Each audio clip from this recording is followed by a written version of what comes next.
Hello, this is part 2 of chapter 1 strategic management. So இது வந்து limitations of strategic management.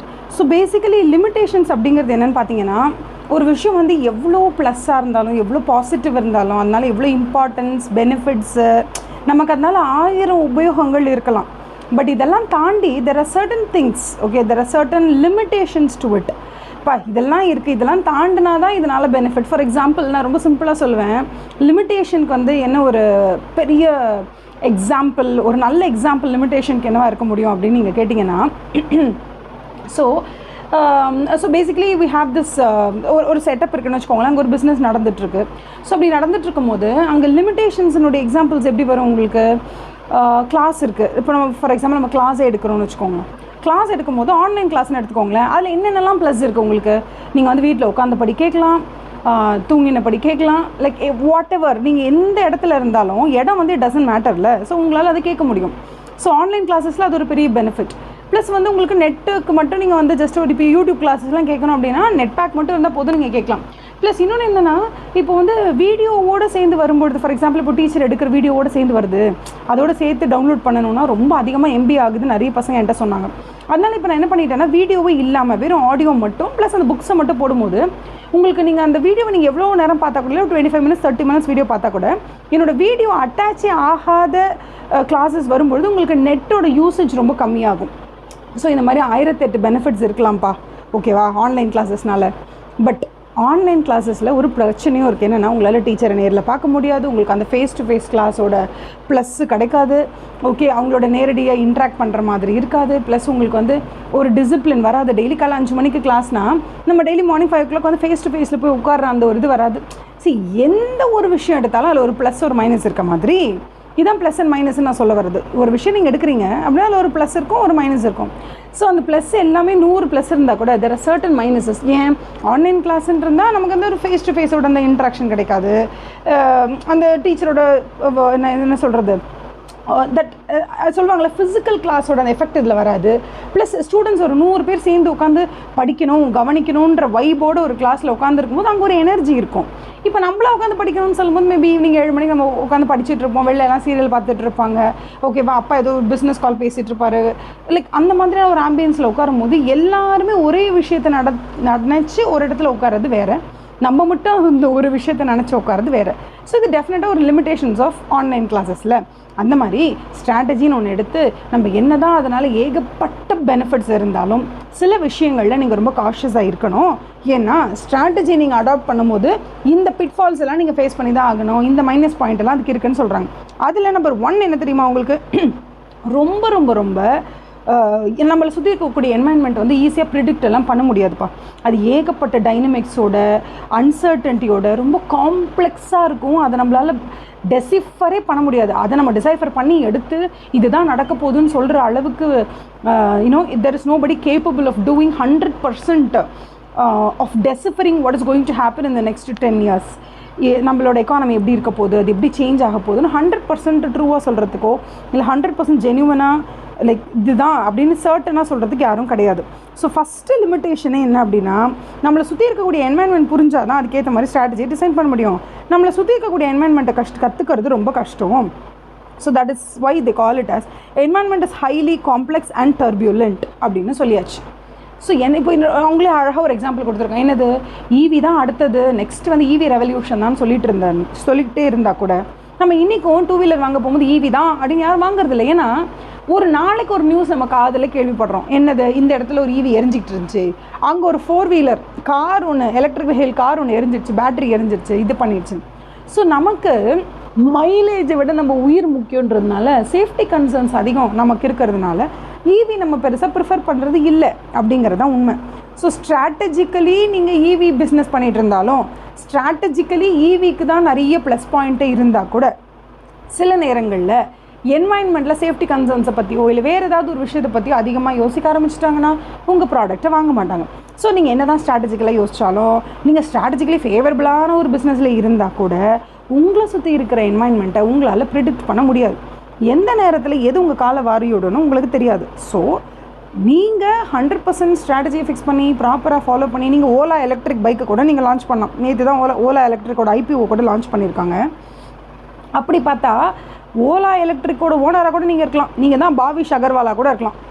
உங்களுக்குமே ஒரு tough அங்கே இருக்குது. ஏன்னா எல்லோரும் எலக்ட்ரிக்கு போகிறதில்ல. அப்படி எலக்ட்ரிக்கு எல்லோரும் போயிட்டாங்கன்னா இந்நேரம் டிஓஓ ஆக்டிவாகவோ நார்மல் பெட்ரோல் வெஹிக்கிள்ஸ் வந்து உங்களுக்கு சேல் ஆகக்கூடாதுல்ல. அதோட சேல் எந்த வகையிலும் பெருசாக பாதிக்கப்படவே இல்லையே. ஏன் அப்படின்னா எலக்ட்ரிக் வெஹிக்கிள் இருக்க சேஃப்டி ப்ராப்ளத்தினால இன்னமும் ட்ரெடிஷ்னல் வெஹிக்கிள்ஸ் விற்றுக்கிட்டு தான் இருக்குது. ஸோ இந்த பாயிண்டில் அவங்க என்ன சொல்ல வராங்க, நீ பாவிஷ் அகர்வாலாவே இருக்கலாம், நீ ஓலாவுடைய சிஇஓவாக கூட இருக்கலாம், ஓலா எலக்ட்ரிக்கோட சிஇஓவாக கூட நீ இருந்துக்கோ, ஆனால் உனக்கும் ஒரு டஃப் இருக்குது அப்படின்னு சொல்கிறாங்க. இதான் first point. Okay, second point என்ன தெரியுமா, ஸ்ட்ராட்டஜி அவ்வளோ ஈஸி கிடையாதுப்பா.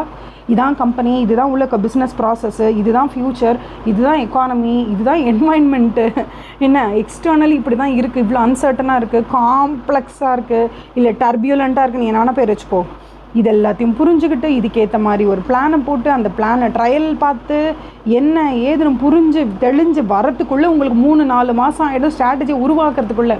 அந்த 3-4 மாதத்துக்கு நீங்கள் வந்து என்ன பண்ணணும், உங்களோட கம்பெனியில் அதை ட்ரையல் பார்க்கணும், எரர் வரும், திரும்ப ட்ரையல் பார்க்கணும், எரர் வரும். இப்போ என்ன ஆகிடும்னா நார்மலான ப்ரொடக்ஷன் ப்ராசஸை பாதித்து தான் இந்த ஸ்ட்ராட்டஜியை உங்களால் உருவாக்க முடியும். ஸோ அதுக்கேற்ற அளவுக்கு நீங்கள் வந்து போதுமான அளவுக்கு புஷ்டியாக இருக்கீங்களான்னு பார்த்துக்கோங்க. ஒரு ஆள் செம்ம புஷ்டியாக இருக்காருன்னு வச்சுக்கோங்களேன், அவருக்கு நீங்கள் நிறைய டெஸ்ட் பண்ணி பார்க்கலாம். ஓகேவா, எந்த ஃபுட் ஒர்க் ஆகுது, எந்த ஃபுட் ஒர்க் ஆகலைன்னா டெஸ்ட் பண்ணி பார்க்கலாம். பிகாஸ் ஏதாவது சம்திங் ராங்காக போச்சுன்னா கூட தாங்கிறதுக்கான சக்தி அவர்கிட்ட இருக்கும். ஆல்ரெடி உங்கள் கம்பெனியில் வந்து ஒரு பர் டேக்கு 200 ப்ராடக்ட்ஸ் தான் ப்ரொடியூஸே பண்ண முடியும். நீங்கள் அந்தளவுக்கு கான்ட்ராக்ட் வேறு எடுத்து வச்சுருக்கீங்க, ஆர்டர் எடுத்து வச்சுருக்கீங்க. ஸோ டெய்லி 200 ப்ரொடியூஸ் ஆனால் தான் வெளியில் சேல்ஸே கொடுக்க முடியும். அந்த டைமில் நீங்கள் கொண்டு வந்து ஸ்ட்ராட்டஜி இம்ப்ளிமெண்ட் பண்ணி பார்க்குறேன், ட்ரையல் பார்க்குறேன், எரர் பார்க்குறேன்னா உங்களோட ரெகுலர் உழைப்பு பாதிக்கப்படும். ஸோ இது வந்து ரொம்ப time consuming process. So that is one backlog. Okay, அது ஒரு லிமிட்டேஷன். மூணாவது என்ன தெரியுமா சொல்கிறாங்க, ரொம்ப காஸ்ட்லியான ப்ராசஸ். பிகாஸ் ஸ்ட்ராட்டஜி அவ்வளோ சீக்கிரமாக யார் வேணாலும் வந்தெல்லாம் இம்ப்ளிமெண்ட் பண்ண முடியாது. இதுக்குன்னு ஸ்ட்ராட்டஜி எக்ஸ்பர்ட்ஸ் இருப்பாங்க. அவங்கள யூஎஸ்லேருந்து கூட்டிகிட்டு வருவீங்களோ, டெல்லியிலேருந்து கூட்டிகிட்டு வருவீங்களோ, இல்லை ஜப்பான்லேருந்து கூட்டிகிட்டு வருவீங்களோ, அவங்க வந்து உங்களோட சிஸ்டம் ஃபுல்லாக படித்து உங்களோட கம்பெனியை பற்றி புரிஞ்சு இதெல்லாம் பண்ணி தான் அவர் பண்ணணும். ஸோ ஏகப்பட்ட காசு செலவாகும் இந்த ஸ்ட்ராட்டஜி அப்படிங்கிற ஒரு விஷயத்தை ஃபார்முலேட் பண்ணி இம்ப்ளிமெண்ட் பண்ணுறதுக்கு. ஸோ அந்த அளவுக்கு நல்லா சூப்பராக நிறைய பணம் வச்சுருக்கீங்களா, டீப் பாக்கெட்ஸ் இருக்கான்னு கேட்பாங்க. அந்த அளவுக்கு டீப் பாக்கெட் உங்கள்கிட்ட இருந்தால் தான் அதை பண்ண முடியும். ஓகேவா, இன்னொன்று என்ன சொல்கிறாங்கன்னா, நீங்கள் ஸ்ட்ராட்டஜிக்கலாக ஒரு மூவாக பண்ணுவீங்க. ஓகேவா, நீங்கள் மட்டும் தான் அதை பண்ணுவீங்களா, மற்றவங்க யாரும் பண்ண மாட்டாங்களா? இப்போ இந்துலேக்கா சிம்பிளாக எக்ஸாம்பிள் எடுத்து படிக்கலாமே. இந்துலேக்கா ஆயிலை ஃபஸ்ட்டு இன்ட்ரடியூஸ் பண்ணும்போது என்ன பண்ணாங்கன்னா, சீப்பு மாதிரி ஒரு மூடியை வச்சுருந்தாங்க.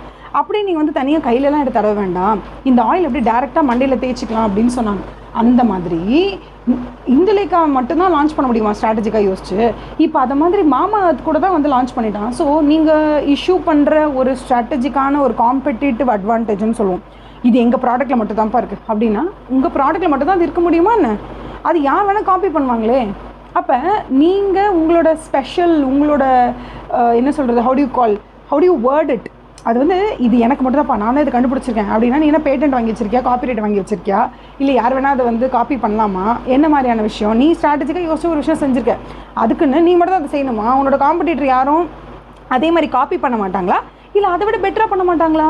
அப்போ இந்த விஷயமும் இருக்குது. நீ கஷ்டப்பட்டு டைமை செலவு பண்ணி 4 மாதம் உன்னோட ஆக்சுவல் ப்ரொடக்ஷனை ஸ்டாப் பண்ணி நிப்பாட்டி அதுக்கு ஏகப்பட்ட காசை வேறு செலவு பண்ணி, டைம் கன்சியூமிங், மணி கன்சியூமிங், இது ரெண்டுத்தையும் கன்சியூம் பண்ணி வெளியில் இருக்கக்கூடிய டர்பியூலண்ட்டான என்வாயன்மெண்டல் ஃபேக்டர்ஸ் எல்லாத்தையும் கரெக்டாக புரிஞ்சுக்கிட்டு ஒரு ஸ்ட்ராட்டஜியை பண்ணி லான்ச்சே பண்ணால் கூட உன்னோட ஸ்ட்ராட்டஜிக்கல் அட்வான்டேஜ், உன்னோட ஸ்ட்ராட்டஜிக்கல் மூவ்க்கு அகெயின்ஸ்டாக உன்னோட காம்படிட்டர்ஸ் எப்படி ரெஸ்பாண்ட் பண்ண போகிறாங்கன்றது உனக்கு தெரியாது. ஸோ அது டெஃபினட்டாக ஒரு பெரிய லிமிட்டேஷன்.